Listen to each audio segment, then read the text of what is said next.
ঢুকে পড়লাম park street. তোমরা পার্ক স্ট্রিটের শব্দ আর গন্ধ অনুভব করো।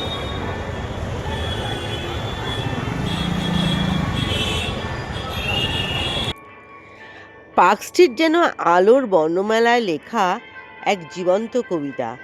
বড়দিনের ছুটির আমেজে কলকাতা এই সময় আলাদা করে ধরা দেয়। রাস্তা জুড়ে ঝলমলে আলো, দোকানের শোকেসে রঙিন ডেকোরেশন, সব মিলিয়ে পার্ক স্ট্রিট হয়ে ওঠে উৎসবের প্রাণকেন্দ্র।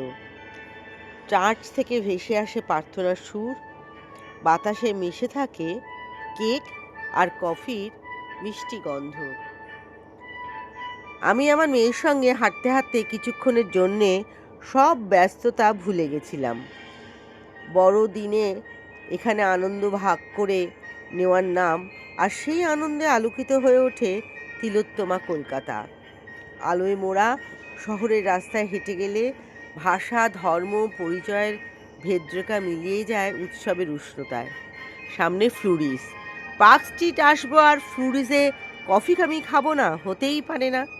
দেখো, ফ্লুরিসে ঢুকতে ঢুকতে কত কিছু নিয়ে বসেছে। ফ্লুরিসে ঢুকে পড়লাম।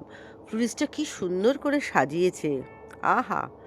একদিকে কফির গন্ধ, আর একদিকে কেক পেস্ট্রির গন্ধ।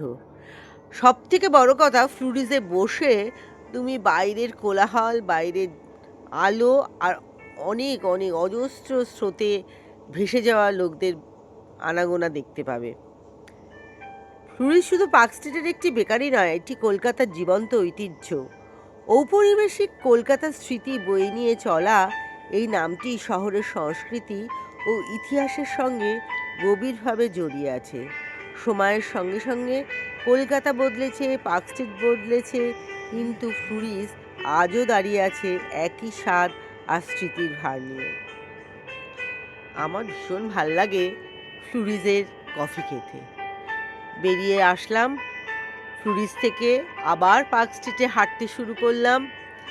পার্ক স্ট্রিটে হাঁটতে এত ভালো লাগছিল যে বাড়িতে আসতেই ইচ্ছে করছিল না, মন চাইছিলই না পার্ক স্ট্রিটের এই রাস্তা ছেড়ে বাড়ি ফিরতে। কিন্তু বাড়িতে ফিরতেই হবে।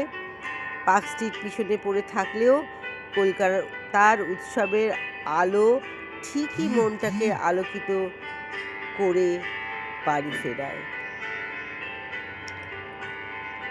দেখো কেমন আলো ঝলমলে পার্ক স্ট্রিট, উৎসবের দিন, উৎসবের আমেজ, ঠান্ডা শীতের একটা কনকনানি, আহা! অসাধারণ পার্ক স্ট্রিট। সবাই এসো এই সময়, এসে পার্ক স্ট্রিটের মানে এই যে আলোর যে উৎসব, এটা উপভোগ করো। আমাদের কলকাতা, আমাদের তিলোত্তমা কলকাতা।